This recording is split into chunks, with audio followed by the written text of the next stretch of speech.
of the morning, we will announce the winner of the Blue Sky 2022 award. So if anyone's applied for that, hang around until 12:05 and we'll let you know how you've done. So the first talk this morning is from Santiago Velasco Bosom on development of device for hepatic electrical stimulation. So over to you. Thank you very much. Good morning, everyone. Let me share my screen. Can you see the presentation? Yes. Okay, perfect. Good morning, I'm Santiago Velasco, and I've done this project in collaboration with Amparo Güemes, but she's now doing experiments, so she can join. I'm a last year PhD student in George Mayara's group in bioelectronics in Division B, in electrical engineering. And we've been developing this project in which we've tried to develop implantable flexible electronics to manage glucose level and control the glucose levels in rodents. At the moment, with the idea of, if it works, expanding it to humans in the future. So as we all know, diabetes is a very common disease in which your glucose levels go all over the room, and they usually, you cannot properly process glucose intake. So basically, your glucose levels increases, and you have to monitor them to take insulin to try to control them and keep them at healthy levels. And it's a disease that keeps, in which we keep seeing an increase in the cases every year. Those numbers there are millions of people, so it's affecting a really large number of people all over the world. So let's make a little bit of background on why we started this project. It started because a group in Johns Hopkins University published in 2010 a paper in which they can, or they claim that they can control the glucose levels in rodents using electrical stimulation. The way they did that is, I don't know if you can see my mouse, but HCS1 on the top left, they claim that using a low frequency stimulation with electrical pulses, they can decrease the glucose levels of the rodents, and using a high frequency stimulation on the bottom left, same thing with square pulses, they could increase the glucose levels in rodents. The way they did this, they put some penetrating needles into the liver of the rat and created stimulation, and they saw the variation of the glucose level. Why can this happen? Well, the liver is a greatly innervated organ for most of the animals, most of the mammals particularly. So here on the top right, you can see in green that most of us, well, definitely all the humans, but most of the mammals have a lot of innervation into the liver cells, which are the ones that we're trying to target. However, in rodents, that innervation is not seen in the inner cell. It's only seen on the corners here, and it's the information that is transmitted into the vagus nerve and to the brain. So in rodents, it's a little bit harder because we have to only stimulate those points. But ideally, if we can interact with the vagus nerve, we can modify the glucose levels, and that's what this group claimed to do. So we tried to use the flexible electronics technology that we regularly do in the lab for implantable devices. On a summary, it's shown here in this slide. It's a lithographic process on flexible substrate. We use Parylene C as our substrate, which is a 2-micron substrate, biocompatible and very flexible and very non-invasive, which is why we use it, because it creates a very little fibrotic response, tissue fibrotic response. And we do devices that are based on gold, that were what we use for all our electrical circuitry. And then we deposit P.PSS, which is a conductive polymer that acts at the interface in between the conventional electronics, or the gold and the metal, and the body, because it can conduct both ionically and electronically. So it's a material that works really nicely at this interface in between biology and conventional electronics. And we come up with a device that looks like the one on the bottom right in a picture. But then this is how it looks in real life. That one is used, so that's a little bit broken there on the glass slide. but as they come from the clean room, it's like the ones on the left. Those are, we could make 3 devices per wafer. And then once the device is made, then you have to bond it with an isotropic conductive film, and you have a final device like the one that is shown on the right on a glass line. And then what we did was we implanted these devices in a rat. They were acute experiments, so the rat was terminated when the experiments finished. And we tried different stimulations replicating the parameters that this group in Johns Hopkins made. On the first experiments, we started with a high frequency of 40 Hertz and an amplitude of 1.5 milliamps. We couldn't reach the amplitudes that they made because the stimulating device that we were using didn't reach more than this amplitude.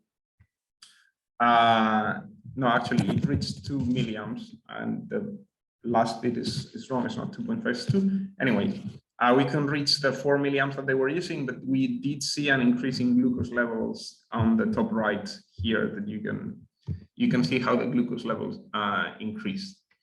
After seeing this experiment, or after seeing these results, we were a little bit confident, and we tried to recover another rat from a hypoglycemia. So what we did was, after starting the experiment, we injected insulin on the rat and reproduced this stimulation at high frequency, trying to recover the rat from the hypoglycemia. But what we observed was that the glucose levels kept dropping and dropping over time. So we were not successful with that. And the third experiments that we did with these animals, what we tried was combine both stimulations at high and low frequency and try to reproduce ups and downs in the glucose levels. This experiment, which is the last one at the bottom, wasn't successful either. So because of this inconsistency of the results, we stepped back a little bit and tried to replicate the experiments that they report in the paper as they are reported in the paper. So came back and replicate their setup. We use penetrating needles in a similar fashion as they're depicted there. So the surgery has the rat has 2 needles implanted in the liver, and we try to reproduce the experiments as they report them in the paper. And what we have seen is a little bit of inconsistency as well again. So first, we finished the surgery here on the point where it says they are 9:07, and then we give like half an hour of stabilizing conditions, which is this first half an hour till 9:47, because the anesthesia affects the glucose level of the rats. And then we start the stimulation. What we've seen here on high level frequency at 40 Hertz is that we usually see an increase in the glucose level. So modifying the current parameters, but always keeping this frequency, we do see a steady increase in glucose. We've done this a few times, and the same thing, we kind of see an increase. However, it is animal dependent. It doesn't happen always with all the rodents. And when we've tried low frequency stimulation, we haven't seen this increase. So all the experiments we've done with lower frequency stimulation, we keep seeing some kind of increase, or the rats stay steady, and sometimes it goes down.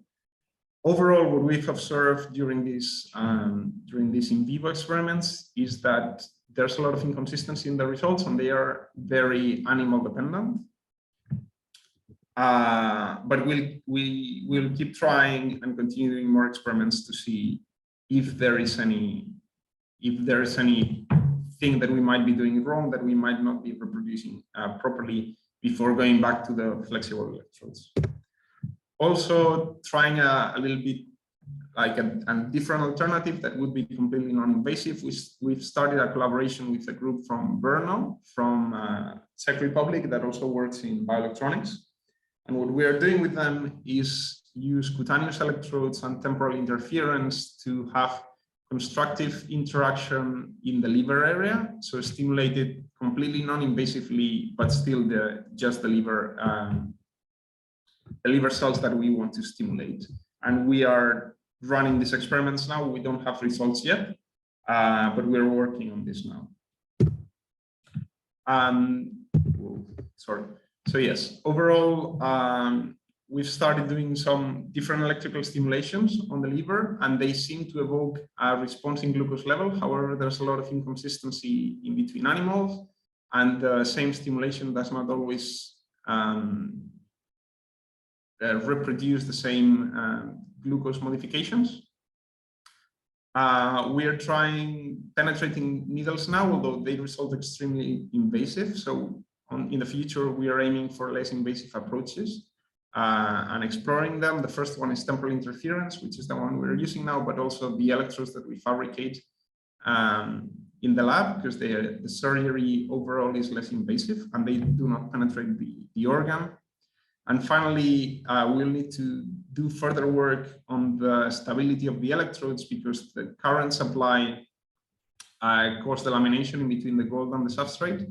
And the electrodes, as you can see there in the surgery, start breaking and creating holes. So after a short experiment, the electrode basically dissolves in the tissue. And that's a technology problem. So we are working on, not just us, but also people in the group are also working on solving this problem to get long electrodes that are stable long term. And with this, thank you for your attention. I might have run very short, sorry. Yeah, that's my presentation. Thanks. Well, thank you very much, Santiago. It's clearly a very important topic, and good luck with improving your results and getting better data on how it actually all works more consistently in the future. Has anyone got any questions for Santiago?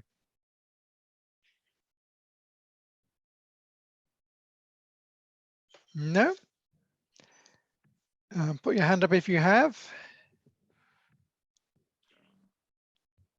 Okay, it looks like you answered everybody's questions in your comprehensive presentation, so well done. And thank you for keeping to time. We're just about back on schedule. So our second talk is from Xiao Liu and Xuwei Zhang on ultra-scale 2D materials, field effect transistors fabricated without nanolithography processing. So are you ready to go? Yes, thank you for your introduction. Okay. And I will share my screen. Okay, can I just check? Can you see the screen?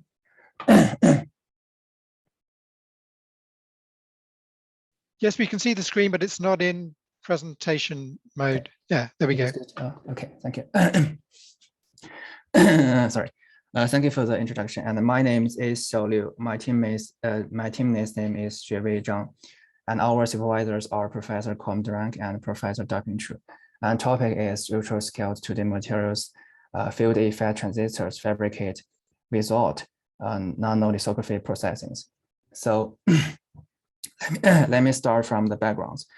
The first question would be, what is the nanolithography? Nanolithography is a method to do the fabrication of devices at nanoscales. It's always followed by a chemical etching.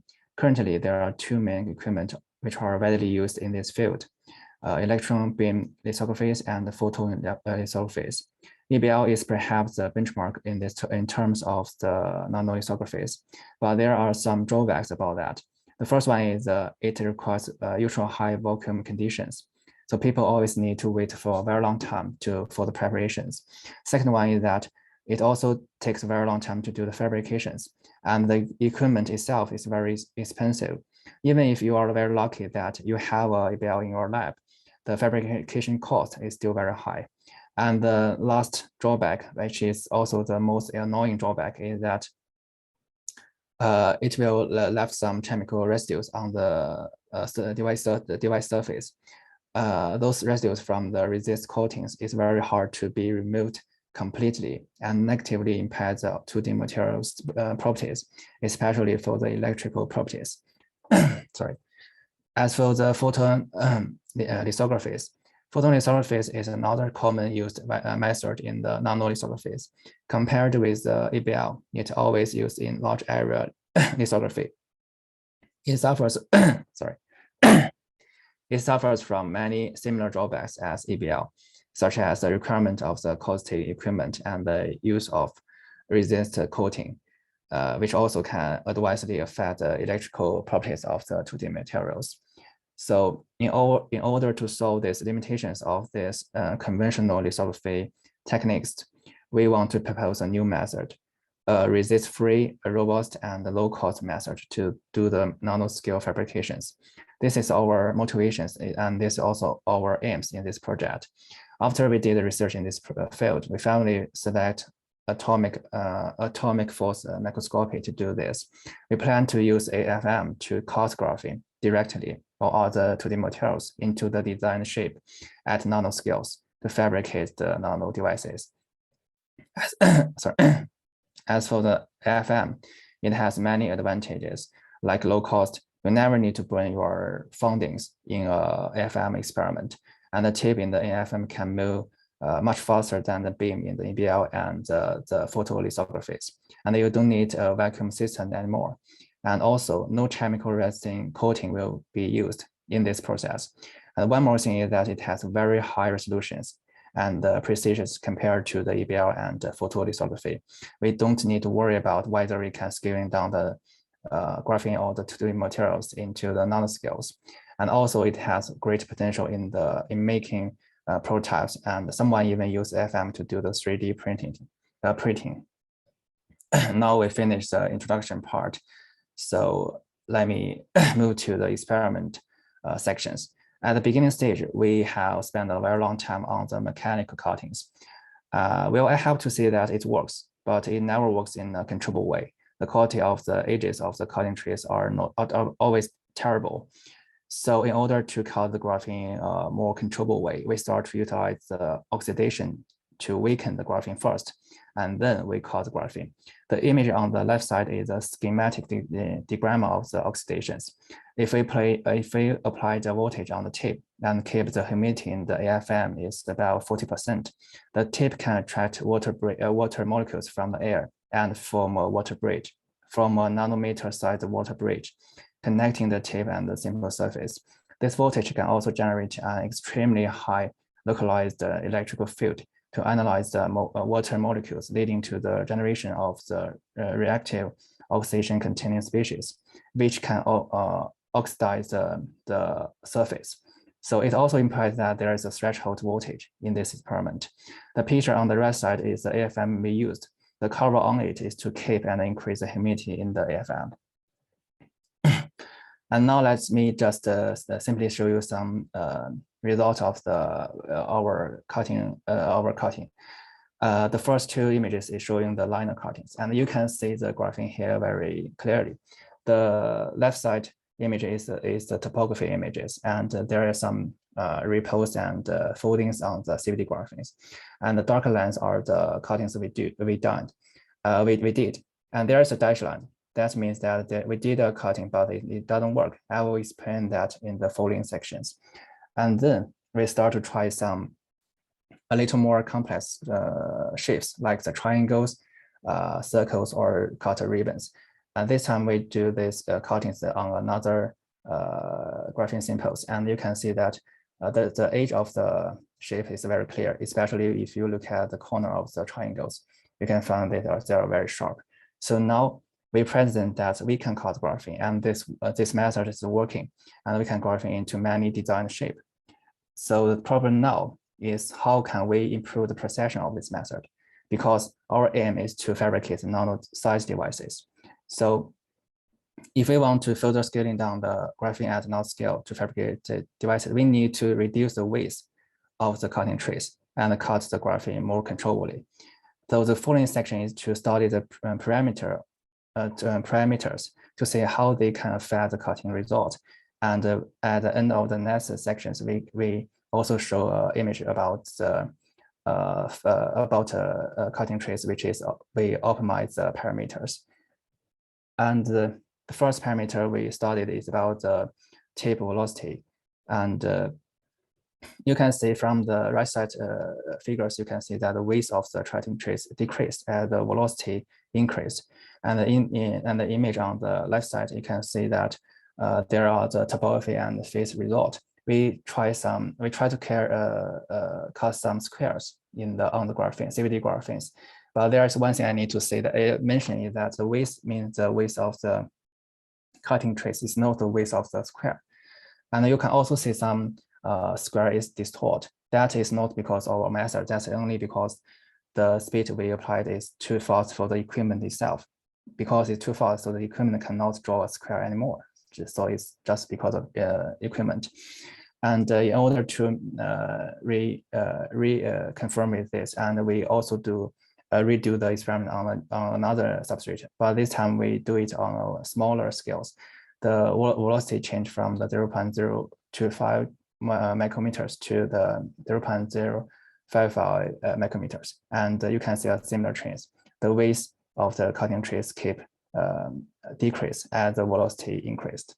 And then we also studied how the voltage affect the cutting traces. And there are, and you can see some dash line on the topography images and some dash line on the phase images. That means those cuttings doesn't work. But as I said at the beginning of this section, there is a threshold because of the oxidation process. And the threshold voltage is 5 volt. So when the voltage we applied is above the 5 volt, the cutting won't work.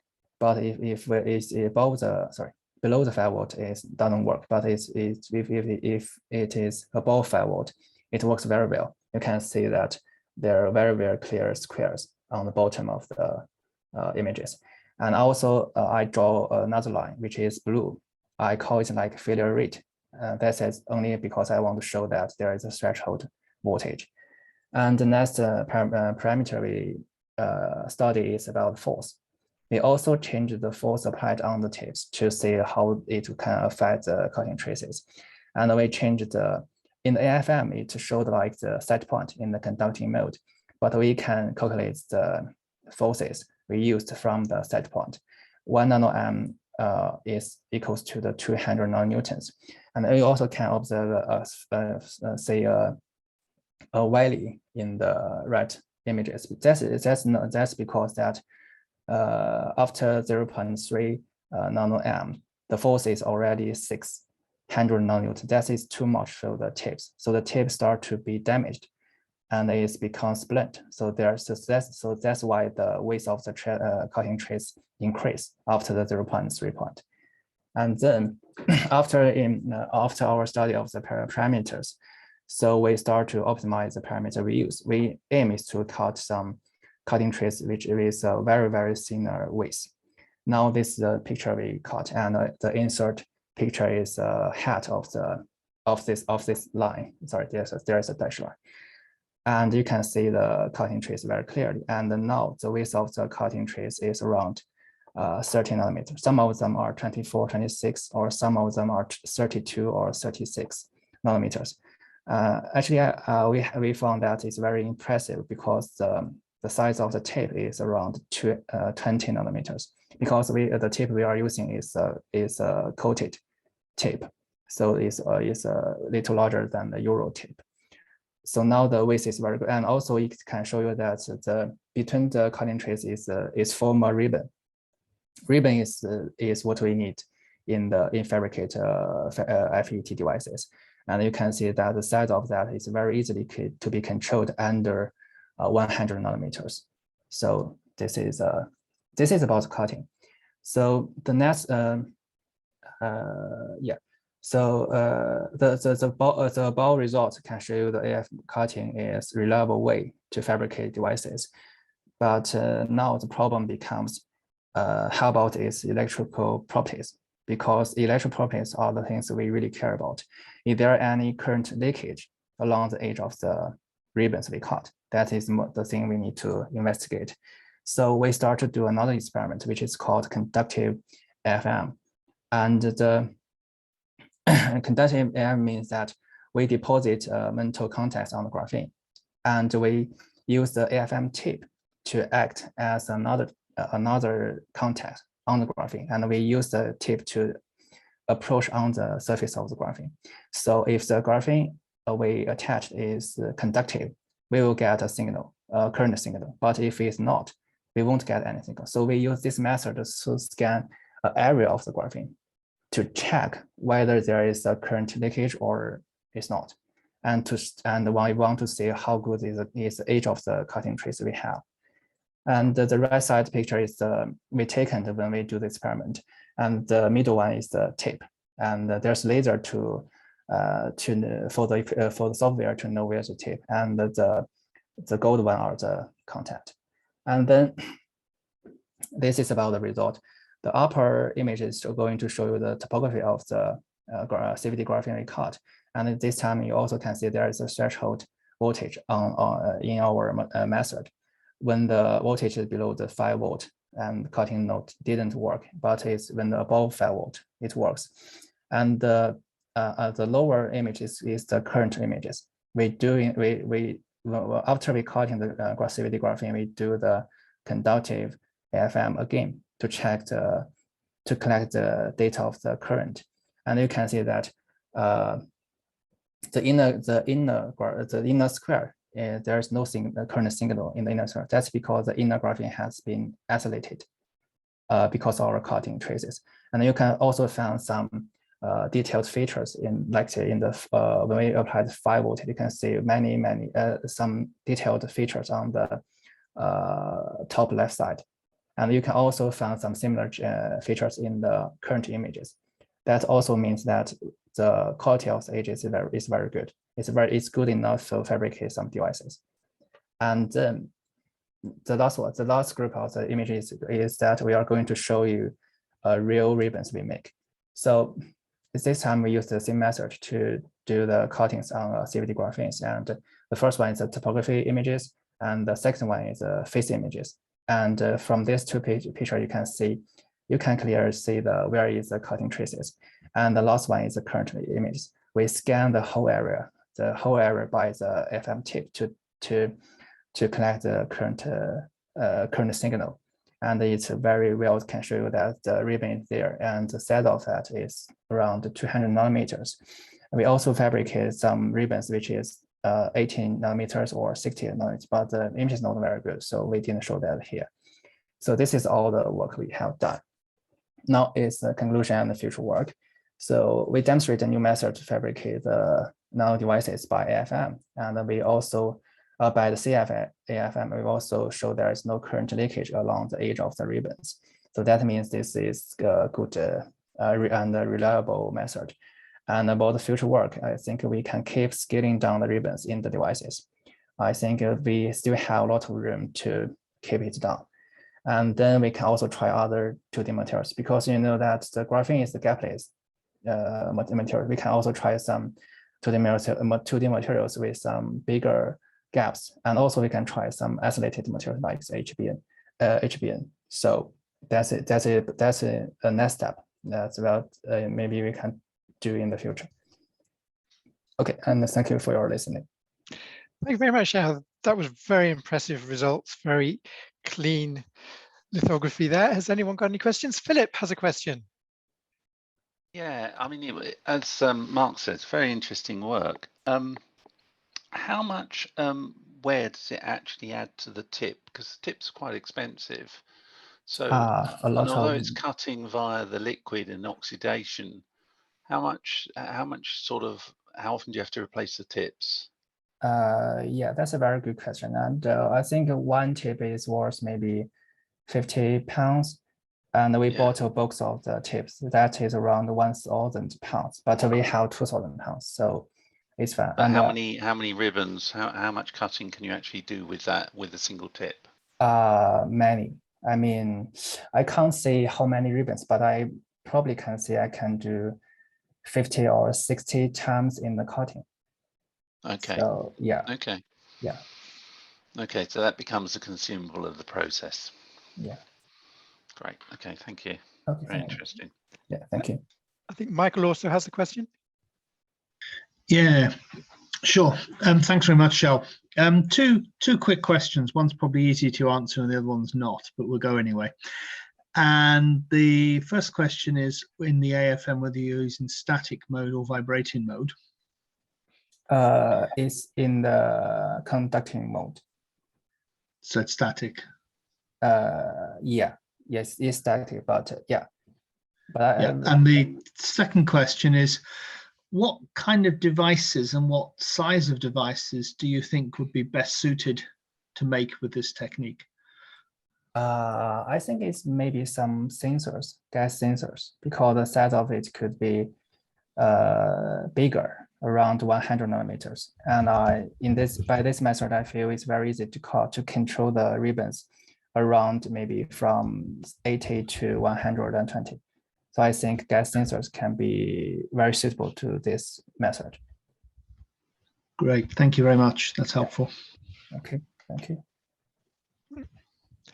There's no further questions. Thank you very much. And we'll move on to our next speaker, who is Tianhao Wu, who will be telling us about unsupervised scene decomposition from motion with implicit neural representation.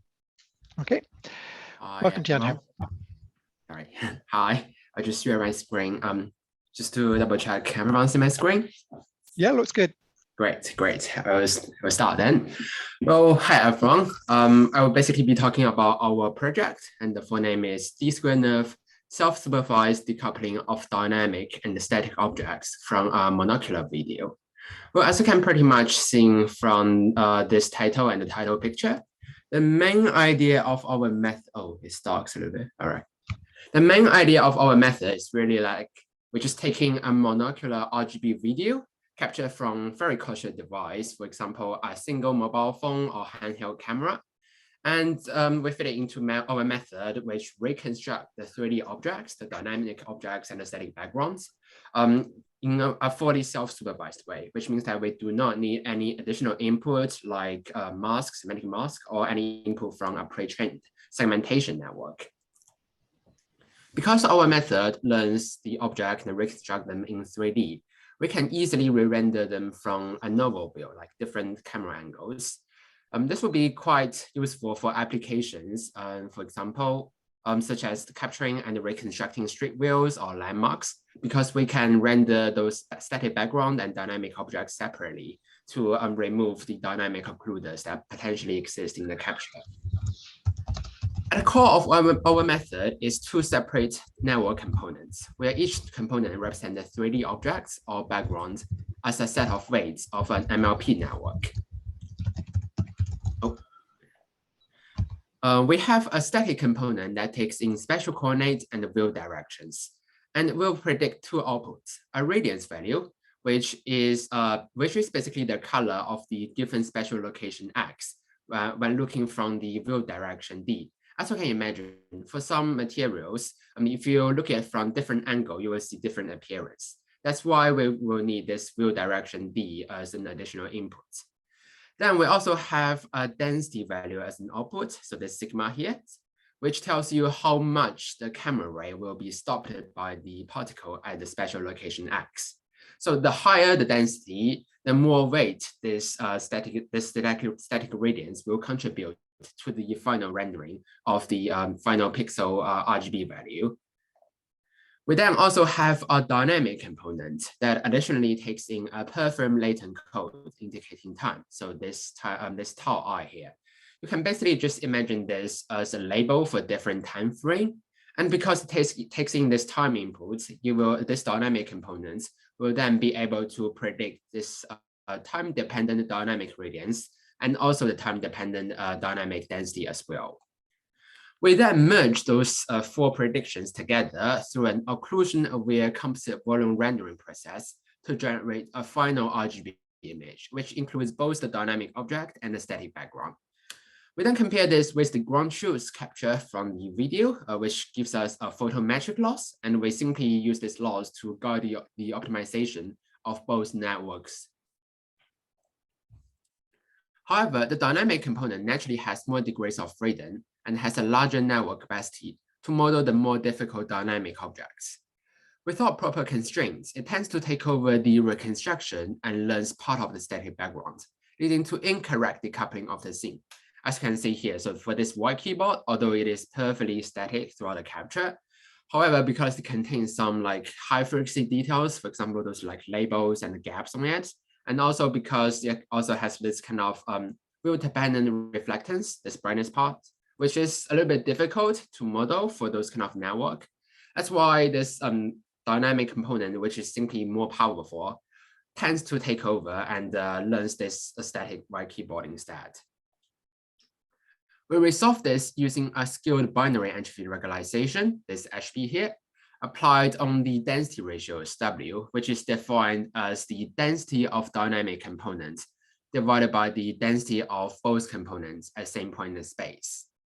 So this entropy loss basically encourages the density ratio to approach either 0 or 1, hence leading to a clean separation between two different components. Well, as you can imagine, if W equals to 0, this means that that point in the space is completely occupied by the static component. If W equals to 1, then that means that point in the space is completely occupied by the dynamic component.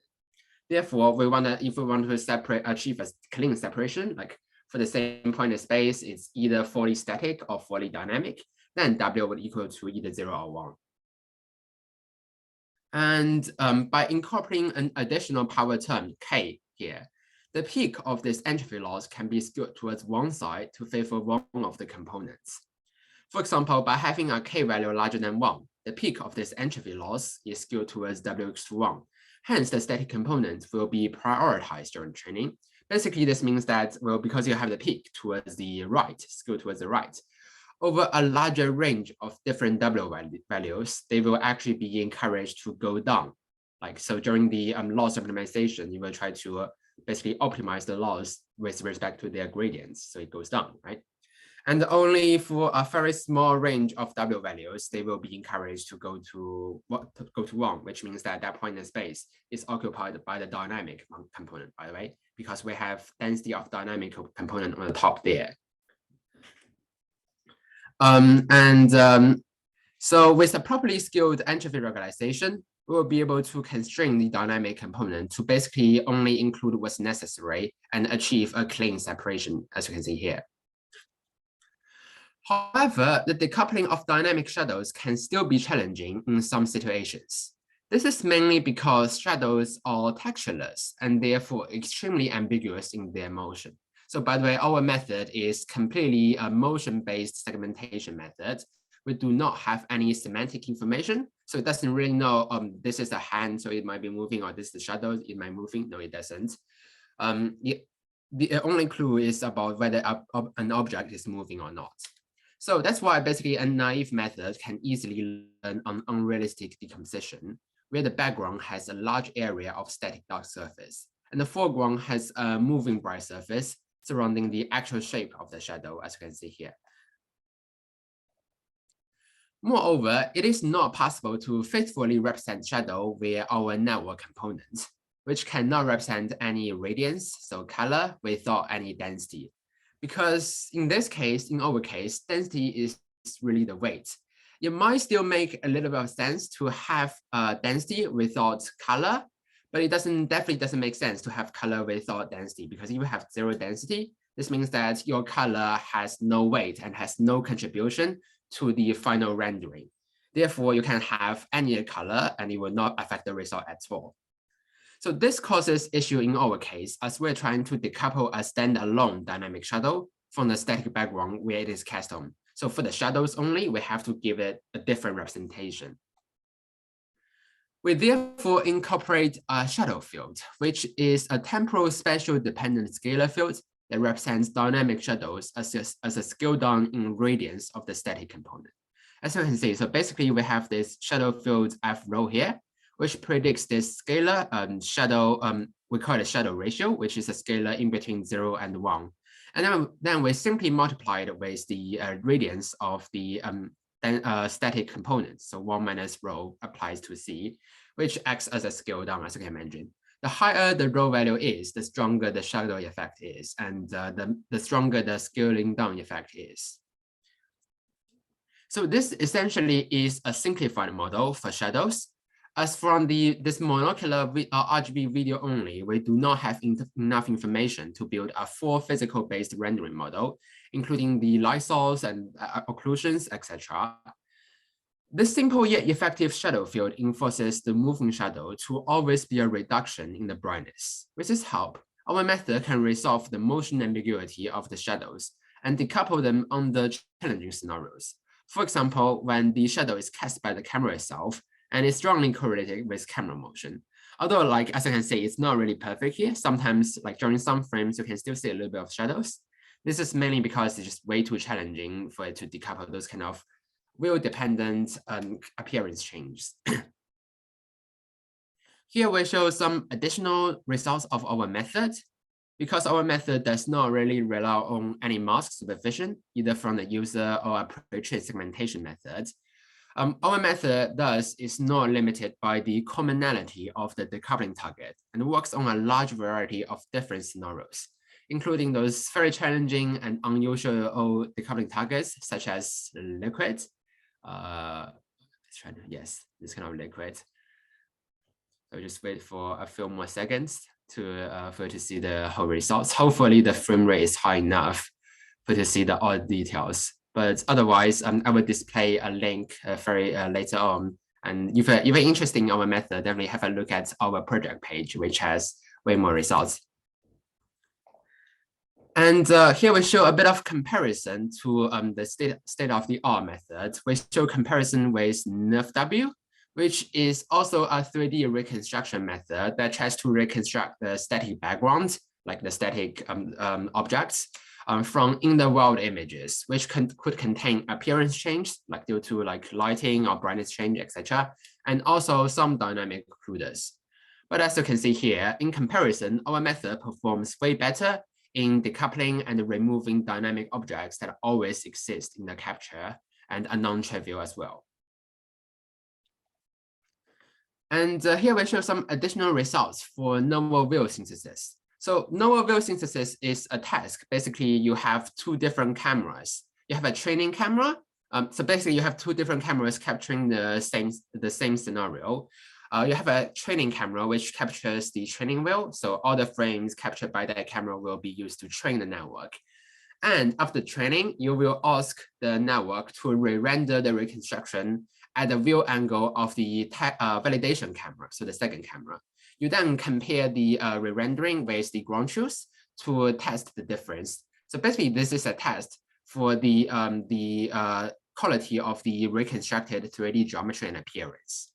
And because our method decouples the dynamic part and static parts, and we know for the static part, it's relatively easy. Like we know it's not time dependent. It's not that complicated as the dynamic objects.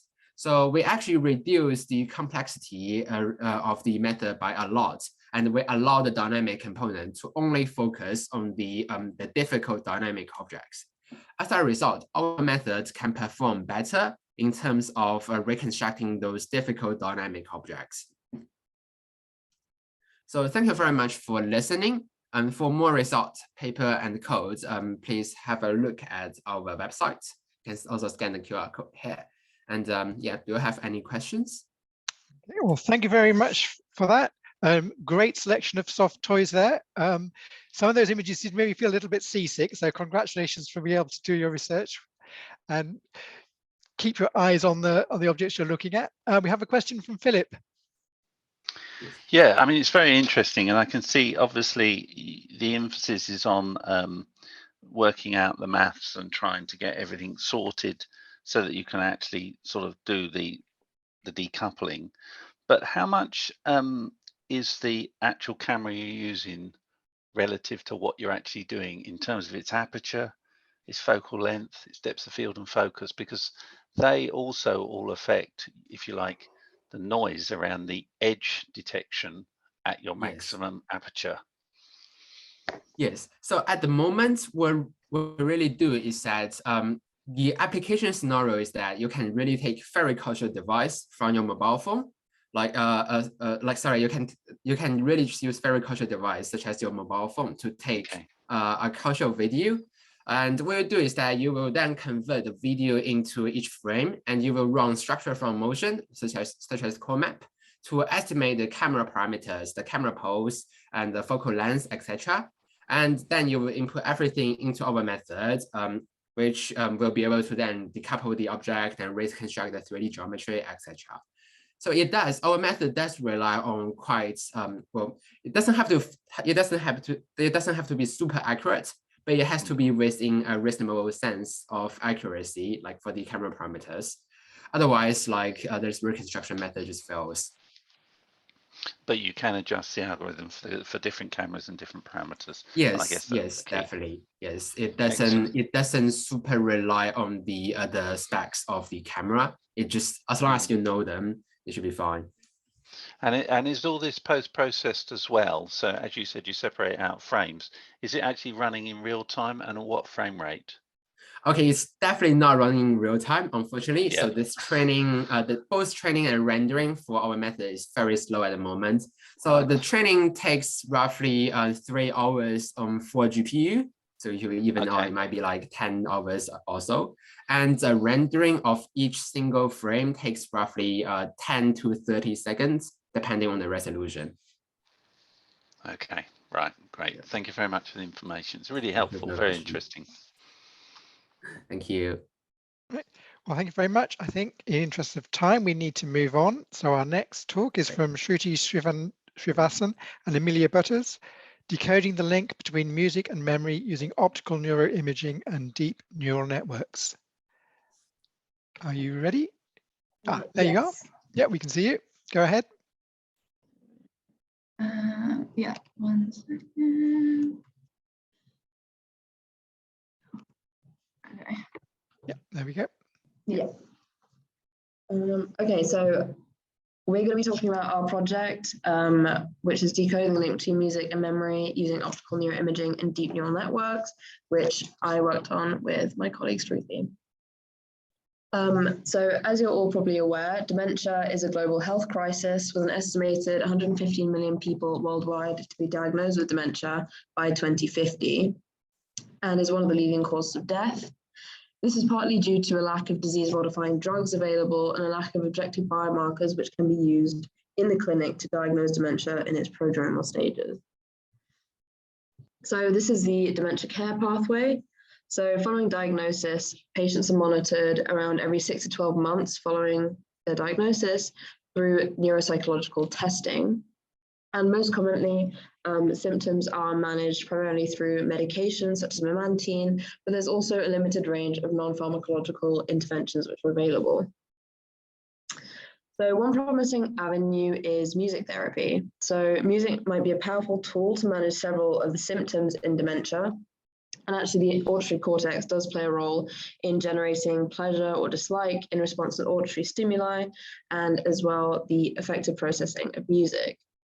There's also a link between music listening and neuroplasticity, and music therapy is considered to be pretty easy to implement in care pathways. So it's pretty essential to develop standardized protocols for music therapy, as well as to identify brain-specific markers which might signal future improvement in cognition, or identify potential candidates who might most benefit from music therapy. So music therapy in dementia hasn't yet been explored using near-infrared spectroscopy, and actually current tools which are used, such as functional MRI, are often difficult to use in vulnerable patient populations such as dementia, pretty much impossible to do sort of dual task paradigms or group paradigms, and are highly sensitive to movement. So just a bit of background about the imaging method that we're using to investigate the functional changes in brain activation.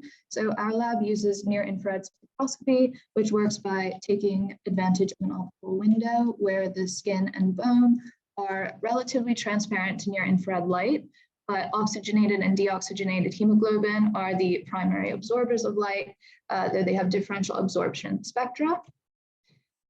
And then we shine near-infrared light into the brain, and we're able to measure the degree of light absorption, which allows us to quantify the relative concentration changes of both oxy and deoxyhemoglobin, which is analogous to brain oxygenation.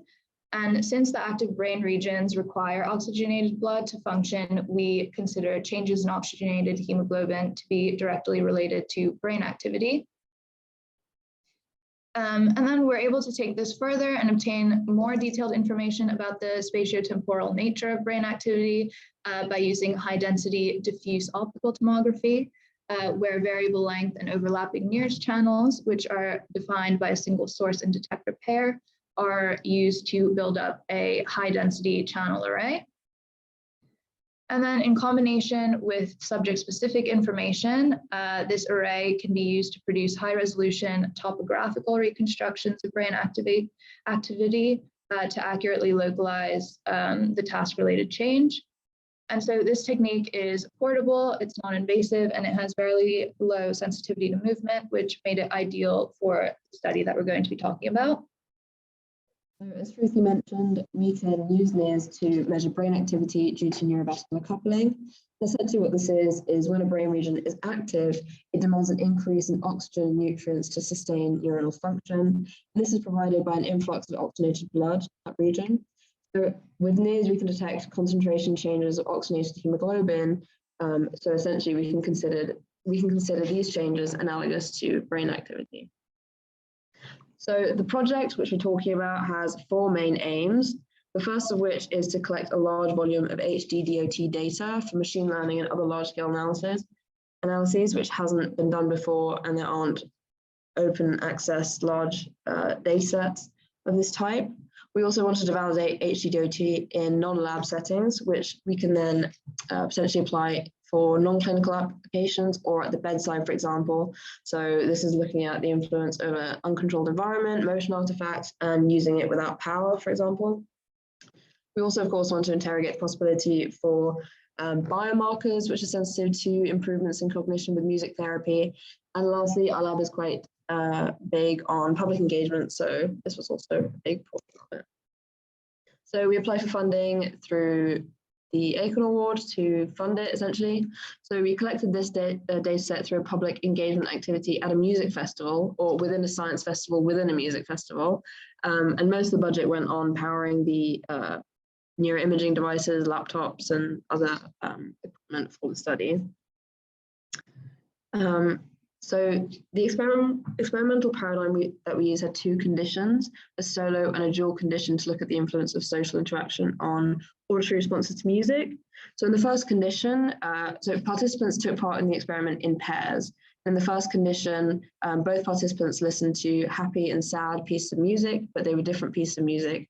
They were separated by a screen, so they couldn't see each other. So they were essentially 2 individual data sets. And then the dual condition, we removed the screen and the participants listened to the same piece of music together. They could see each other and interact with each other, that sort of thing. And so the device that we use is a LUMO system produced by Gower Labs at UCL. And this is a modular system consisting of tiles. And so we covered the bilateral auditory cortex with about 180 channels per hemisphere. So as Amelia sort of mentioned, the experimental paradigm was designed so that we could provide multiple classification problems that we could then solve using machine learning. And so the first treated each participant independently and focused on discerning the different emotive tracks from one another. So either classifying them as happy or sad.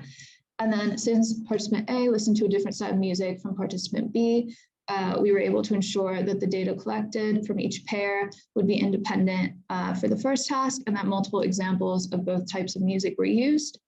And so that gave us a total of 160 examples to train on, such that we were able to investigate the degree to which different music types are encoded in the NIRS signal. And then the second task would focus on performing binary classification between the solo and dual conditions.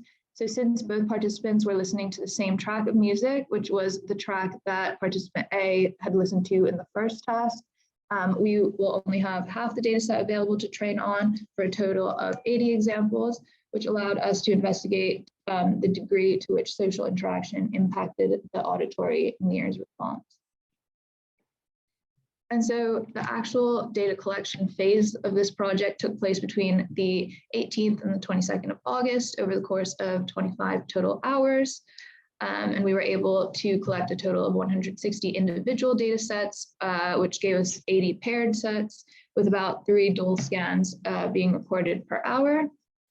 And as part of data collection, we also requested qualitative data from participants so that we were able to screen for confounding factors, such as the amount of alcohol or other substances consumed within given time ranges, but also to correlate the subjective emotional responses with the level of activation seen from the signals.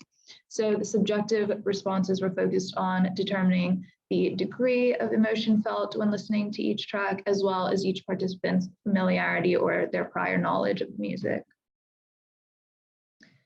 But in terms of our actual data analysis, we processed our near signals to convert the raw channel data into physiologically relevant signals. So first, they were converted to changes in oxy and deoxyhemoglobin using the modified Beer-Lambert law. And then they were bandpass filtered to remove any physiological sources of noise.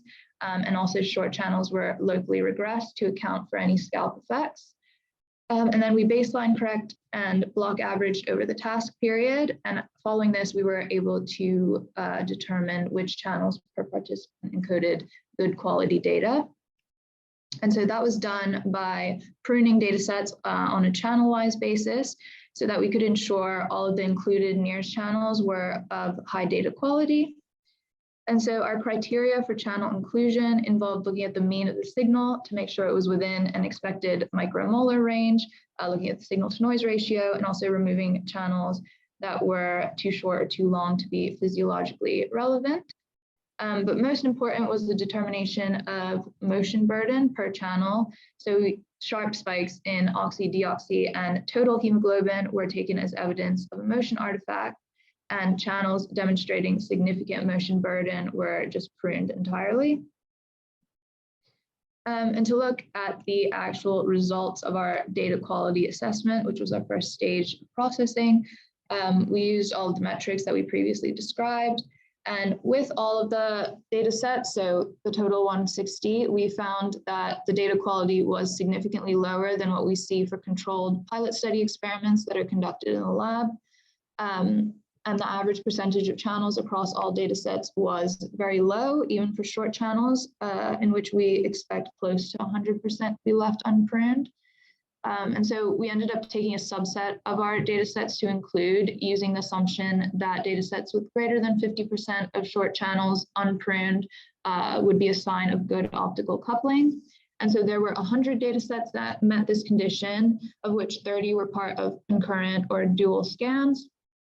And so we usually focus on the 20 to 40 millimeter range for looking at cerebral signal. And so that's sort of delineated by the yellow box on the chart. And we can see that the included data sets have, on average, a significant percentage of usable channels within this range.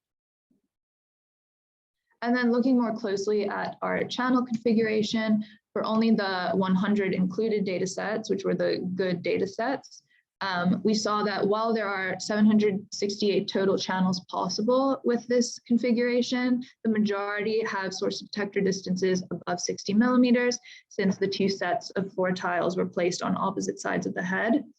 And so there are only 300 possible channels that could potentially encode physiological information.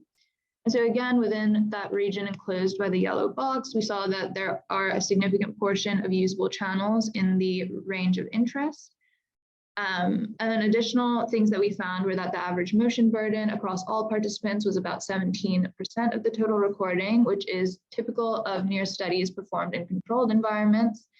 And then a paired t-test was also conducted and found no significant difference in the percentage of usable channels per source detector distance range between our controlled studies and the festival group.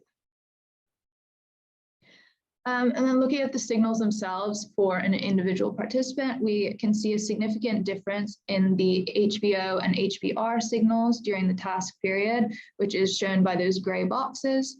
And this demonstrates the hemodynamic response over the task duration in the region of interest. So in this case, we were looking at the auditory cortex.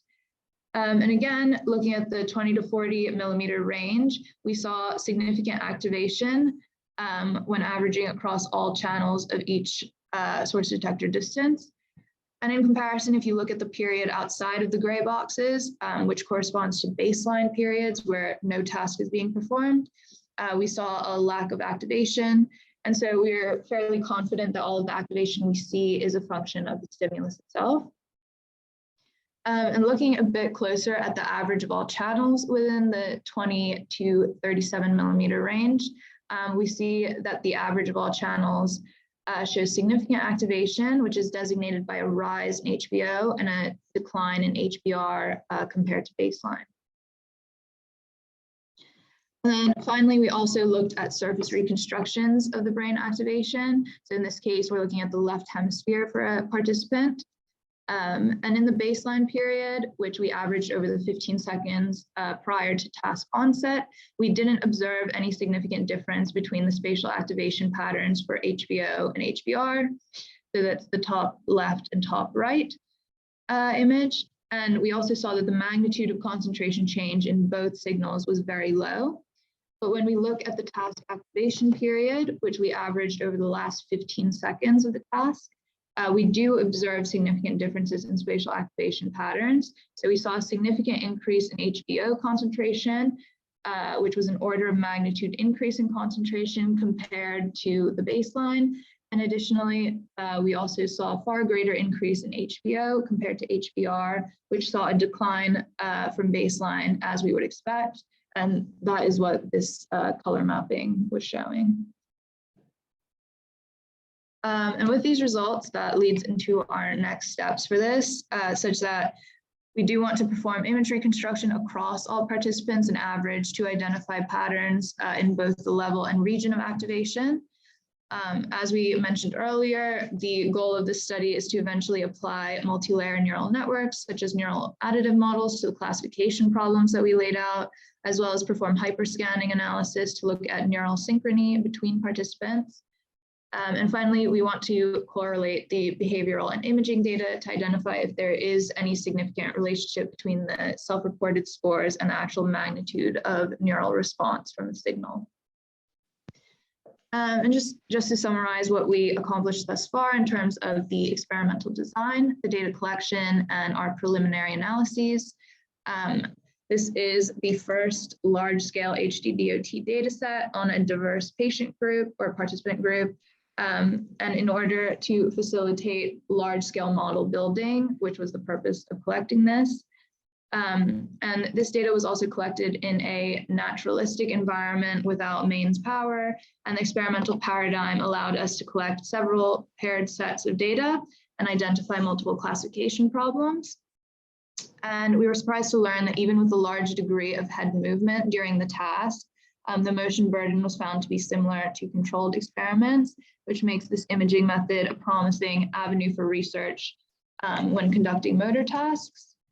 And then obviously there are some issues with it that we still need to investigate, including low channel counts for certain participants, which was likely due to low optical coupling, as well as the actual physiological relevance of the signals, since the uncontrolled environment may have led to significant auditory interference from the surroundings.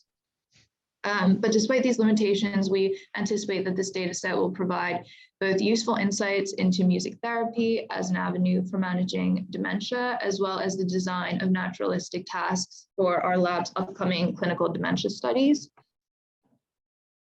And yeah, just finally, we'd like to acknowledge our supervisor, Gemma Bale, as well as the rest of our lab who helped facilitate data collection on site, along with all of our collaborators who are shown here, who helped with the study design.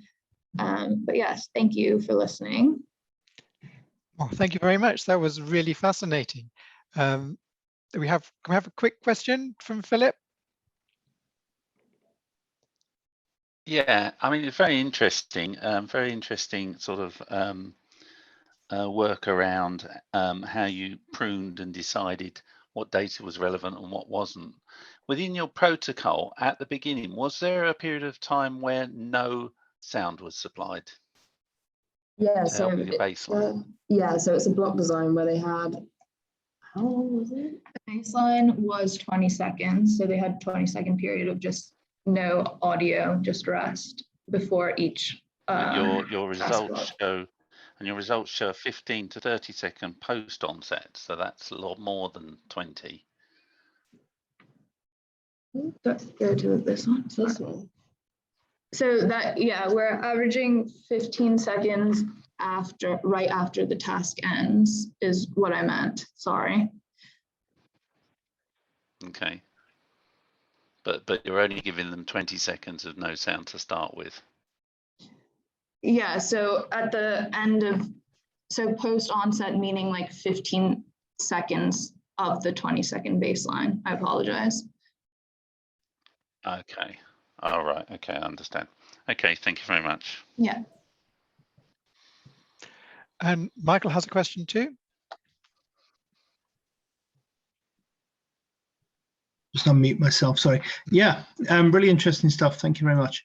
Something I was reflecting on, and your last point, I thought, okay, which was understanding the physiological implications of this, because I work for Huawei, and one thing we're interested in is, for example, if you're going for a run or a workout or whatever, what kind of music is best to enhance your physiological performance at that particular point in time? And how can we assess the impact, maybe not directly, but at some intermediate level? So I'm just spurred to think about this, because at the moment it is not solved, which is the best music to work out to maximize your performance on any particular day. This is an open question, so it's an interesting thing to chat about. If you're going to do future work in this space, I could connect you to someone who knows vastly more about this topic than I do. There's actually like a huge body of research using music therapy generally anyway, but also using rhythmic music, like for Parkinson's disease, like marching type music, just related to like oscillatory behavior and like presenting beats at the right phase of neuronal oscillations to improve like cognition, that kind of thing. So this is a more simplistic way of approaching it compared to that, but yeah, it is kind of what we want to look at essentially with this. Yeah, cool. There's a lot to explore in this space. Mm-hmm. Great. Well, thank you very much. And I think as we're running a little bit behind time, we need to move to the next presentation, which is low-cost automation of routine nanofabrication from Tejo Potoknik. Good morning. Go ahead.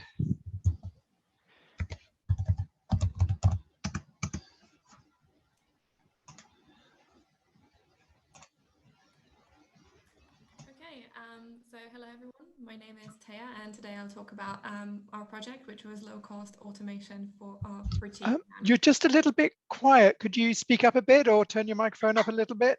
Would help. Yeah. Okay, can you hear me now? Yeah, that's better. Okay. So today I'll be talking about low-cost automation of routine nanofabrication. So just as a start, I work in low-dimensional electronics group, where we look at low-dimensional materials and their applications to device fabrication. And so we're using these materials because they have very unique properties compared to in their bulk state. And we're mainly looking at one-dimensional materials such as nanowires, and then two-dimensional TMDs and graphene. And as I'll mention later, the throughput of device fabrication using these materials is very limited, which is what I'll be addressing today. So just as a brief introduction, so I'm going to be talking mainly about two different materials today.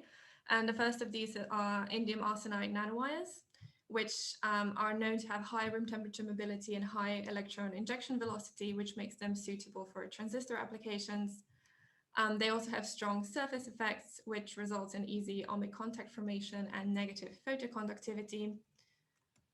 They also have a narrow band gap, which allows for photoresponse tunability and a wide range of applications in the optoelectronics. But fabricating devices based on indium arsenide nanowires is very limited because of the small feature sizes and inhomogeneous distributions. And then we're also looking at MOS2, which is transition metal dehalcogenide, and it's known to have very strong spin-orbit interaction as a result of broken inversion symmetry upon transitioning from two-dimensional. Then it also has layer dependent bandgap, going from direct bandgap for monolayer to indirect bandgap as we increase the number of layers. And the transistors based on MOS2 have high on-off ratios and good short channel behavior, but the field effect mobility is lower than their intrinsic mobility, and we also commonly observe unintentional n-type doping, which is why controlling these materials and understanding how they work is crucial for device applications.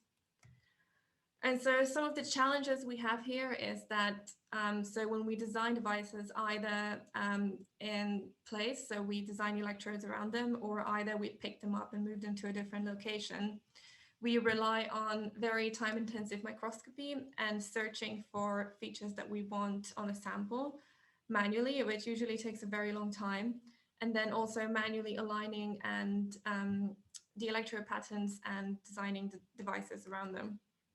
Some of this has already been addressed by sort of using alignment markers to accurately position on a sample at the nanoscale. But this is still extremely limited, and it limits the throughput of device engineering. So we decided to try to automate this process. And so we set up 4 objectives. First, to enable nanoscale positioning, to develop a computer vision algorithm, to create or sort of build up on an automated optical microscope system, and then enable some additional characterization using photoluminescence. And so firstly, I'll talk about the nanoscale positioning. So as I mentioned earlier, we commonly use alignment markers such as squares or numbers to be able to use as like location references on samples. But to kind of make this more accurate, fiducial markers are commonly used for positioning and storing information. And one of the common examples here is a QR code. And so we've looked at some of the most common fiducial markers, and we try to fabricate them on silicon substrates as we would normally do with alignment markers. And we found that they are not very compatible with nanofabrication processes because they have sharp edges, which are usually sort of destroyed during lithography, deposition, and liftoff processes. And so we decided instead to design our own fiducial marker system, which we named LithoTag because it's optimized for lithography and nanofabrication processes. So we fabricated them as small as 850 nanometers, and they show no signs of deformation. And we then create large arrays and grids of lithotags, and when we try to detect them, we find that the detection is 98.2% accurate. So a little bit more about the design of the lithotag. So we optimize it for nanofabrication. So it's crucial that there are no sharp edges and that there's minimum amount of empty space. And so we have, so the design actually acts as a coordinate system. So we have X coordinates on the left, Y coordinates on the right, and then X checksums and Y checksums below, which check for reading errors. So if a tag hasn't been deposited properly, the checksums will tell us that. And then we can use this to create large grids of it, as you can see here on the right, with 205 times 205 lithotags created on a silicon chip. And so the next thing we're going to look at is the computer vision algorithm, which allows us to identify elements from microscopic images.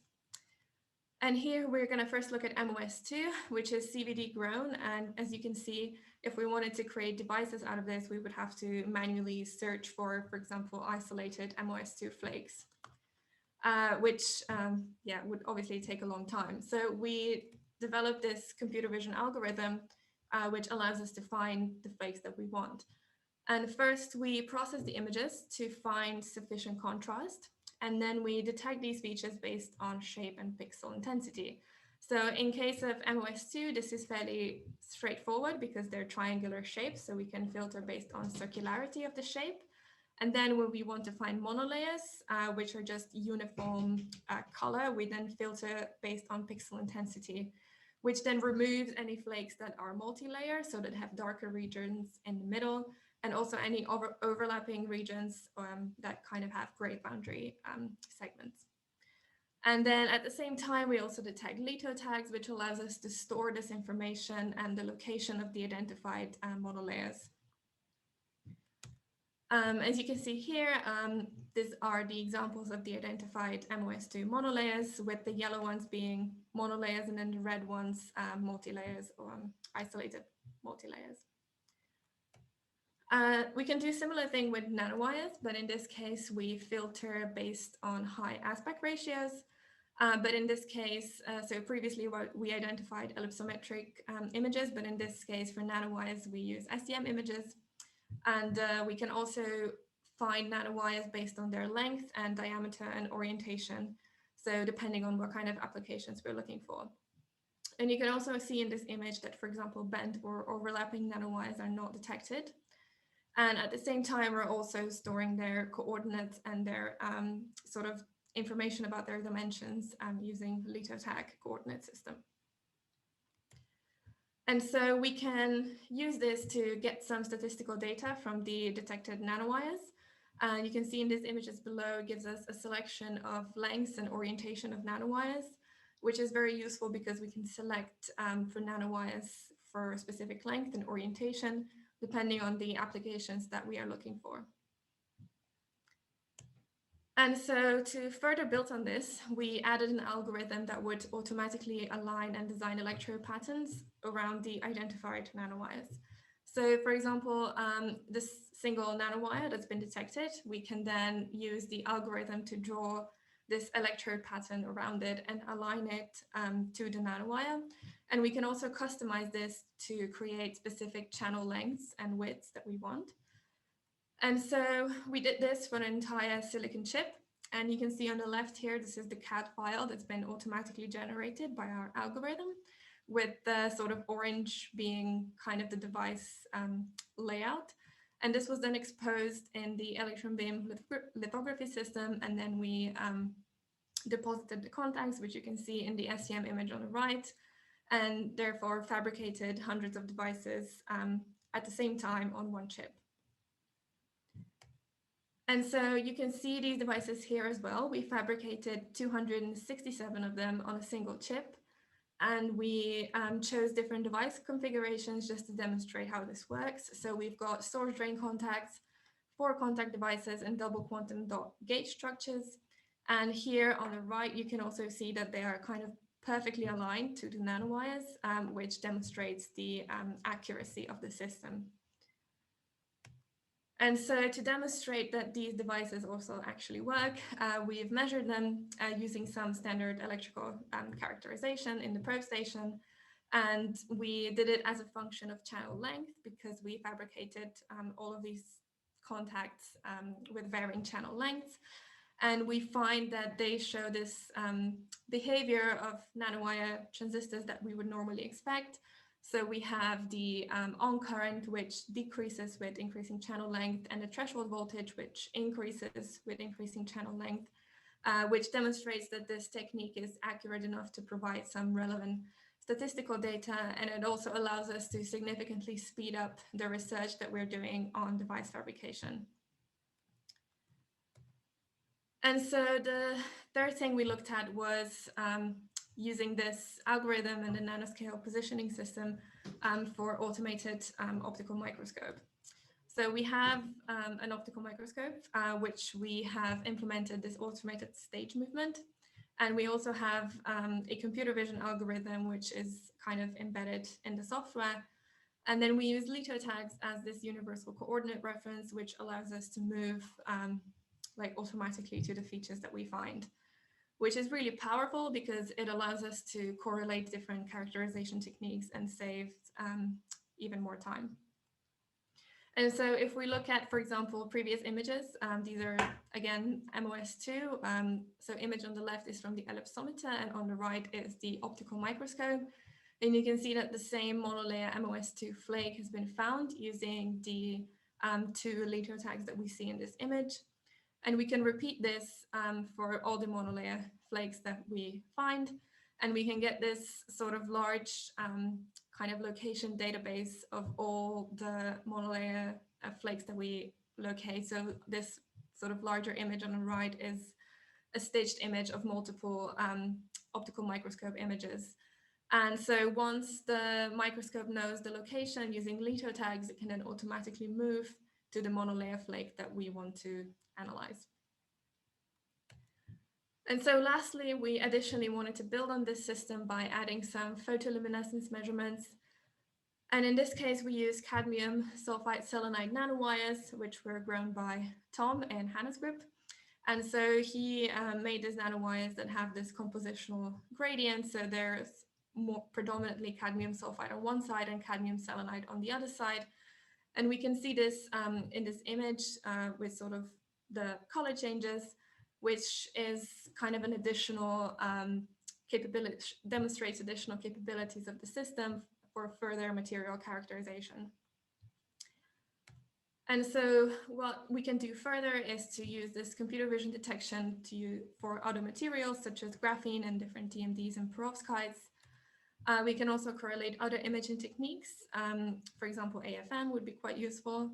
And then continuing the photoluminescence characterization of different materials. And additionally, we also like to add polarization dependent imaging of identified features. So yeah, that's all from me. I'd like to thank my supervisor, Jack, and Ralph and Peter, who've been advising on this project, and also Joyce and Hoffman Group for their support. Thank you. Thank you very much. I think Michael said he has lost the audio. Is everyone else still able to hear us? Yeah, I'm good, Mark. All right, okay. We'll carry on. Maybe that's a problem at Michael's end. So do you have any questions for Taya? I guess the only question I had was, now you've actually done the work for this particular application, do you see, if you like, the process of being able to select those kind of objects from images and the algorithm you've developed for other applications? Yeah, it really depends on the kind of material, I guess, but we have been focusing only on device fabrication. But I guess if we're using any other applications, if you just need to know the location of it, then yeah, I guess this can really help as well. Yeah. Yeah, I was thinking more for things like biology, where you have similar overlapping, if you like, molecules and overlapping tissues and things like that that are used in things like tissue analysis and things, you know, to do with toxicology and things like this. Yeah, so I guess the main limitation here is the image contrast and what we can achieve. So I'm not really sure how that works with biological imaging and tissue samples and things like that. But as if we can ensure appropriate contrast, then yeah, it should be applicable to that as well. Okay, very interesting. Very good. Well, thank you very much. We're a bit behind schedule, so let's move to our next talk, which is Emma Soliman on hybrid dielectric metal metasurfaces for mid-infrared filtering. And this is a project that started in 2021. Hi. Great. Can you hear me? Yes, go ahead. Okay, so my project is hybrid dielectric metal metasurfaces for mid-infrared filtering. My name is Amr Soliman. I'm a PhD student from Center for Molecular Material and Photonics and Electronics Group under supervision of Professor Tim Wilkinson. In the beginning, I will talk about the definition of metasurfaces, then type of metasurfaces, followed by device fabrication steps, my results, and future work. So metasurfaces are an array of subwavelength unit cells that can be used to manipulate the incident light to achieve unusual performance. When I say unusual performance, it means, as shown here in the literature, that by using a metasurface in a specific geometry and dimension, we can achieve negative refraction instead of ordinary refraction. The metasurface response depends on the material of the metasurface itself, the dimensions, the geometry, type of array, and the surrounding environment of the metasurface.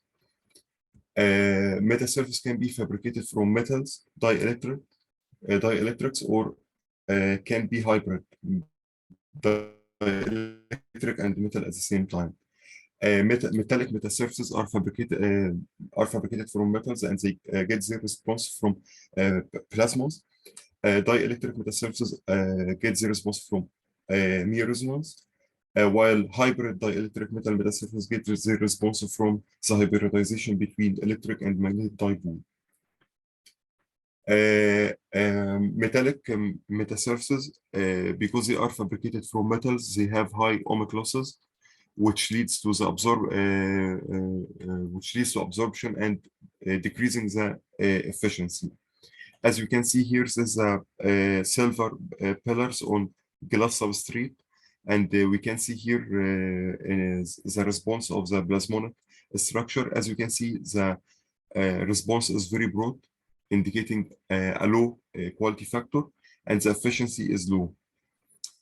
So the dielectric metasurfaces, they don't have ohmic losses because they are fabricated from dielectrics, but they have lower field enhancement. And in general, both metallic and dielectric metasurfaces have a low quality factor and crosstalk due to the excitation of multiple modes at the same time. Here, our project is about hybrid dielectric metal metasurfaces. Here is a simulation result for calcium fluoride with glass gold patch and silicon crosses. As you can see here, that the response has high quality response. The response is very narrow, and we have minimum crosstalk. We have only one mode in the range from 3 to 7 micron, and no absorption losses. So our filter, our design, this is a simulation result for the first design. It consists of gold pillars and germanium pillars atop of each other. Okay, and the response of the filter can be swept across the mid-infrared region by changing the geometrical parameters. Then this is a simulation result for our device. Actually, we have the incident light. We did the simulation using the numerical.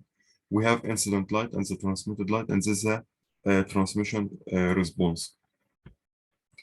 When we started to think about the fabrication process, we needed two lithography steps, because as we see here, we have gold pillars and germanium pillars. We needed two lithography steps. The first lithography step is to fabricate or to pattern gold pillars, followed by development, deposition of chromium and gold, and then doing the lift-off process. And in the first lithography step, we added alignment marker to help us to align the second germanium pillars. So first lithography step, then we deposited germanium, then coated with PMMA resist, and then doing the EBL, and then deposited alumina as etching mask, and then doing lift off, and then etching. Lift off to remove the alumina layer, and then etching to remove germanium to get the final structure. When we started the fabrication process, we needed firstly to calculate the germanium deposition rate. We found that the germanium didn't stick to the calcium fluoride, so we needed to find an adhesion layer for germanium on calcium fluoride. Also, we needed to optimize an isotropic etching germanium recipe. So I used a thermal evaporator to deposit germanium. So I deposited, in the beginning, I needed to calculate the deposition rate. So I used the atomic force microscopy to deposit, and then doing lithography, and then deposit, and then doing liftoff, and then measuring the step. So I found that I need 4 hours to get 1.6 micron, which is the desired thickness. Then after calculating the deposition rate, I found that I got cracks in the deposit film because it's high thickness. So usually when you deposit high thickness, more than 1 micron, usually get cracks. So we needed to reduce the deposition rate to get rid of these cracks, and I changed the simulation to decrease the thickness. Also, I needed to optimize an isotropic germanium etching recipe. So I did that using reactive ion etching, using reactive ion etching ICP, inductively coupled plasma. This is a SEM image for germanium pillars deposited on calcium fluoride using laser writer. As you can, this is a tilted view, tilted SEM view. As you can see here, that the etching is anisotropic. The etching, it etches a pillar vertically in one direction. But after a few months, the reactive ion etching was broken, and I wasn't able to, the recipe didn't work anymore, and I wasn't able to optimize the recipe again. So it was always isotropic. And the machine is still broken till now. It's supposed that they will ask the company to have a visit to fix the machine. So I needed to change the design to avoid using the RIE ICP. So I needed to use liftoff instead of doing etching. So the new design was using EBL to pattern, and then doing to pattern the pillars, and then doing development, and then deposition of aluminum and germanium, and then doing the liftoff. By this way, I won't need the RIE ICP, reactive ion etching. I work in the CGC clean room, and the CGC clean room has only one etching RIE ICP, and the one in nanoscience doesn't get anisotropic etching for high thickness. So when I changed the simulation, I got this result, which is different from the previous results. So I needed to, in order to be able to do liftoff, I needed to reduce the thickness, because in order to be able to do a liftoff process, the thickness, the resist thickness should be 3 times the device. The first design has thickness of 1.6, which is germanium thickness, and 55 nanometer, which is resist thickness, which is 3 times germanium and gold. I needed resist of thickness around 5 micron, and I couldn't find any resist. So I needed to change the design to reduce the thickness. So the new dimensions were 100. I changed it from gold to aluminum. The new design was aluminum thickness of 100 nanometer and germanium thickness of 700 nanometer. Then I started to do the fabrication process using one lithography step, but I found a problem in the new design that the deposit, I fabricated many devices, but I found that I always got a conical shape. Instead of pillars, I got conical. As you can see here, it's cones, not uniform cylinders. So this happened because when you deposit high thickness, like 800 nanometer, the resist, the hole of the resist gets narrower. With time, it becomes narrow. So instead of getting uniform pillars, I got cones. I took some measurement from FTI, microscopic FTIR, and I found that there is a big mismatch between the simulation and the experimental.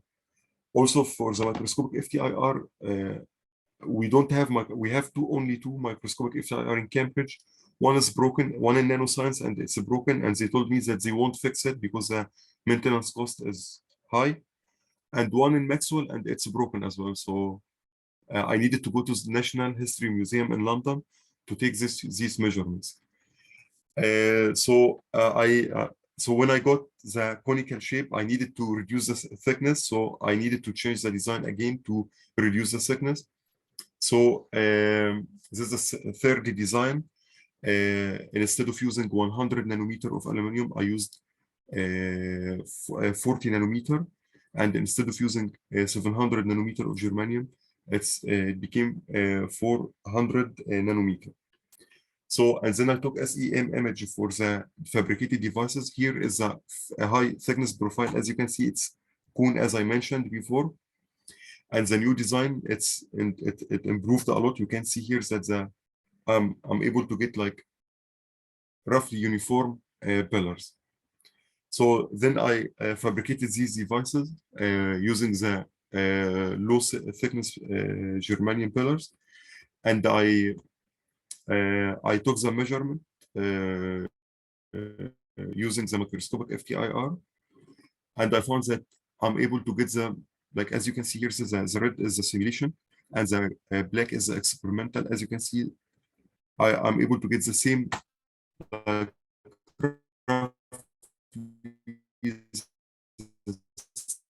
same response. The device is trying to improve the fabrication process to get better matching between the simulation and the fabrication results. So that's my presentation. Well, thank you very much. It sounds like Thank you had you. a very frustrating time with equipment, but hopefully that'll all be resolved. Have we got any quick question? I think I'm conscious we are a bit late on time. If not, can we thank you, Emma? And we can move to our final presentation, which is Kate Saunders, which is a Blue Sky Award, which was high throughput fabrication of photonic nanostructured microparticles from droplet templates. Are you there, Kate? Oh, hi, Kate. Yes, hello. Go ahead, please. Oh, I can't share my screen. while Amara, someone can else you is sharing, unshare? sorry. Oh, I see.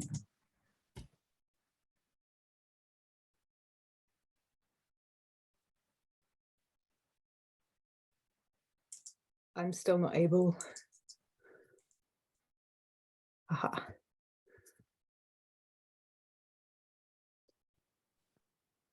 Okay, can you see my screen? Yeah, that's fine, great.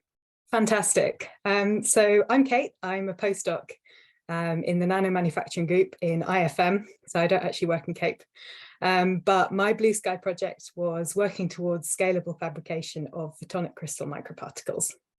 So I'm going to tell you a bit about that today.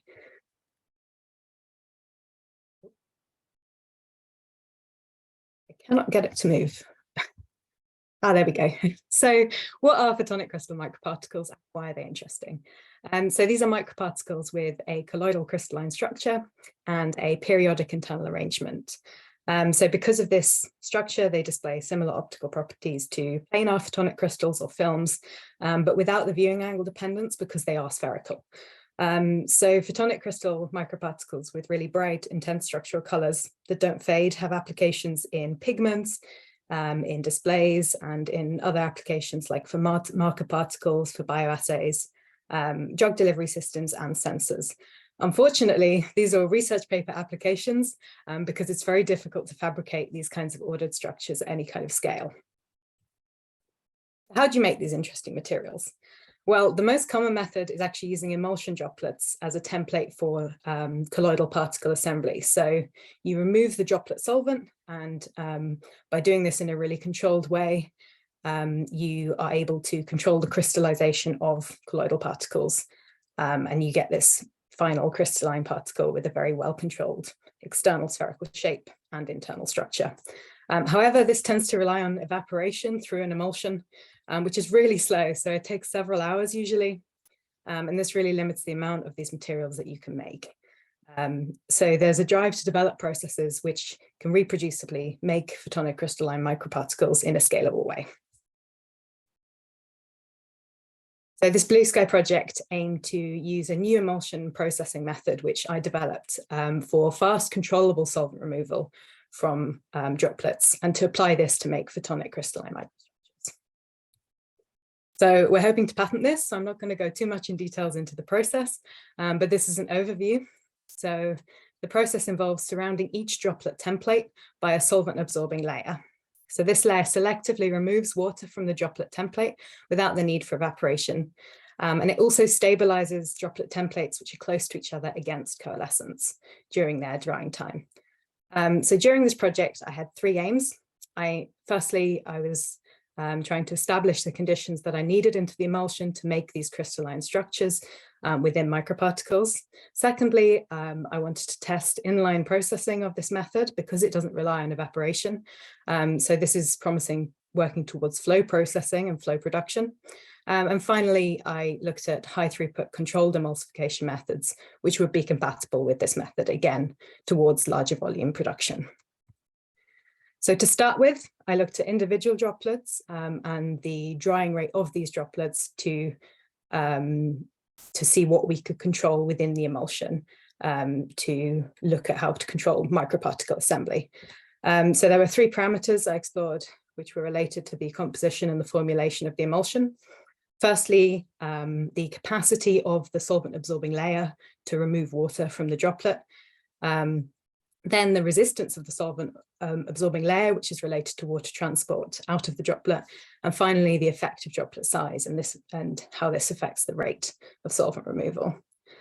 So looking at, without any kind of colloidal nanoparticles in, just looking at the emulsion itself, we observed a decrease in droplet diameter over time, which was fastest for systems with a higher capacity for water, with a lower resistance to solvent transport and with a smaller droplet size, all of which is what you would kind of expect given the system itself.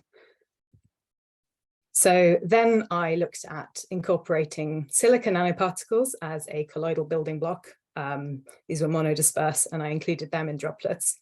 Again, looking at individual droplets with different concentrations of silica nanoparticles, the rate of droplet solvent removal was slower for a high concentration of silica, which again makes sense. It's more difficult to remove water as something grows more concentrated.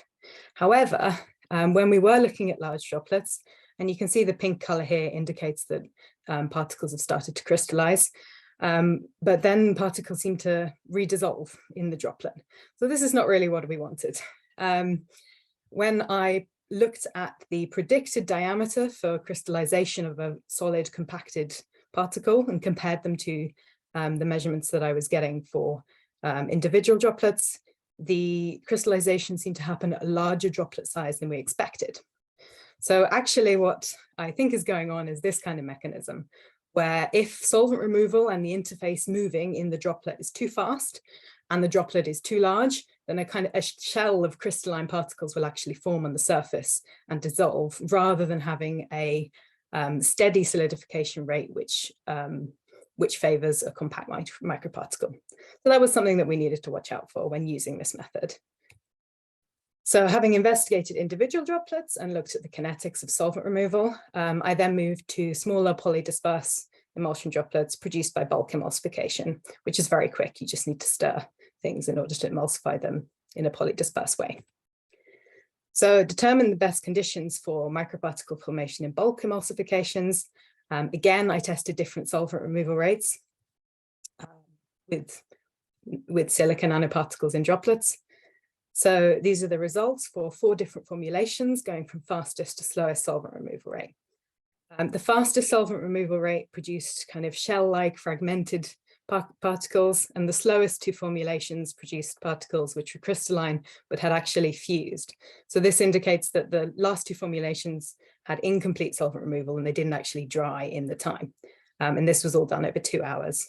So the most promising method was actually the one with the second fastest solidification rate, not the fastest, because we didn't get the shells, but we got structurally intact microparticles which hadn't fused with each other. So these conditions were used from then on. Using this emulsion formulation, I was then able to produce microparticles from polydisperse emulsions with structural colors from blue to pink by using different silica nanoparticles to achieve different internal spacing in the final particles. This is very easy, just the same processing conditions and 2 hours solidification time. But there are still problems with using bulk emulsification, and the 2 biggest issues were, firstly, there is no control. Well, there is a very limited control over microparticle size because you have a polydisperse population of droplets, and this limits the final application, but also the optical properties. So very small microparticles have less intense reflection. Secondly, concentrated silica dispersions, which are actually better for yield in this process, are really quite dense and viscous. So this leads to larger and more polydispersed droplets. So there's a big difference in the smallest and larger droplet size within a bulk emulsion. So this led to dissimilar drying rates and problems like you can see on the right-hand side here in the figure. So because of these issues, I then moved from polydisperse emulsions to monodisperse emulsions, and I looked at inline processing of these monodispersed droplets to look at, again, flow solidification. So for inline processing, the required steps are shown here. Firstly, you need emulsification of the silica dispersion in an oil phase. Then you need to mix in the solvent absorbing layer. Then you need to solidify the particles, and finally to separate the wet particles from everything and dry them. So all steps except separation we were able to achieve using the setup here. And this involves a single channel microfluidic device linked to a vortex mixer chip. We explored a couple of different ways of mixing, but this was the best one. And then after the mixer chip, where the solvent absorbing layer is added, there's a helical coil of tubing to store droplets during solidification. So this isn't a true flow setup, because what I actually did was I stopped the flow once the tubing coil had been filled, and then emptied it to release particles out after a period of time. But it's a reasonable approximation without knowing how much tubing you need for a flow setup and without needing a lot of it. So using this setup, I was able to produce monodisperse colloidal crystalline particles with a diameter of 18 microns from 44 micron droplets. And this was done in 50 minutes. So particles had a really nice crystalline structure. You can see the color here and uniform shape. So this is really a significant achievement considering the entire particle assembly took place in the tubing. And again, it's really promising for us being able to produce microparticles in a flow. So the final thing I investigated was methods of high throughput controlled emulsification, because although the microfluidic techniques that I used in the previous slide worked well, they're very slow. So that's 3 microliters per minute of droplets, which is not great. So we clearly need a better solution. I looked at several commercial solutions for controlled emulsification, but the two most processing were parallelized microfluidic systems and membrane emulsification systems. So parallelized microfluidics, you have chips with parallel droplet generators. You can run several of these chips in parallel, but there is a limit to the operating flow rates for the number of chips. Membrane emulsification, instead of individual droplet generating units, you have a membrane with pores that the dispersed phase gets forced through and forms droplets. With both of these methods, the droplet size depends on the geometry of the individual droplet generating unit, but microfluidics has superior control over the shear forces of the fluid, and membrane emulsification generally has a higher throughput because it doesn't have pressure constraints. It doesn't have such large pressure constraints anyway. Unfortunately, I didn't quite have enough time with equipment arriving and issues to actually test this method with silica nanoparticles and with colloidal particle assembly. But I did get a chance to use a test emulsion here without silica to get an idea of throughput of these methods. So although microfluidic, parallelized microfluidics produced really monodispersed droplets, it was quite sensitive to blockages and it really was expensive. So we were only able to buy 1 chip, not 10 chips. And even then, the total throughput per day for continuous operation is still not fantastic. Droplets produced by membrane emulsification had a higher coefficient of variation, so they have a broader size distribution, but there was significantly higher throughput even with this device without buying a scaled up device, which is available. And it was much easier to operate and to clean as well. So using the tested flow rates, we would be able to produce around 4 liters of the dispersed phase with this system, which would correspond to around 800-900 grams per day of crystalline microparticles if we were using 28% silica dispersions with this device. So yeah, that's about it. That's a very quick summary of what I did. But basically, I was able to characterize the important process parameters for making colloidal crystalline particles. I was able to produce these particles in an inline setup, which is promising for scale up in a flow. And I was able to compare high throughput controlled emulsification devices. So in the future, I'd like to combine the membrane emulsification device, which performed the best, with my method for drying droplets and attempt flow production as well of these microparticles. And finally, this process is actually quite general. It's not dependent, it's more dependent on the emulsion parameters than the actual material inside the droplet for assembly. So we're looking at other materials which could benefit from assembly into microparticles by the same method. So thank you very much for listening. Thank you to my research group and for the Cape Acorn Fund for funding this project. And yeah, if you have any questions, please do ask. Well, thank you very much, Kate. There's some very beautiful results there, and congratulations on making all those lovely little spheres. Great work. Has anyone got a quick question?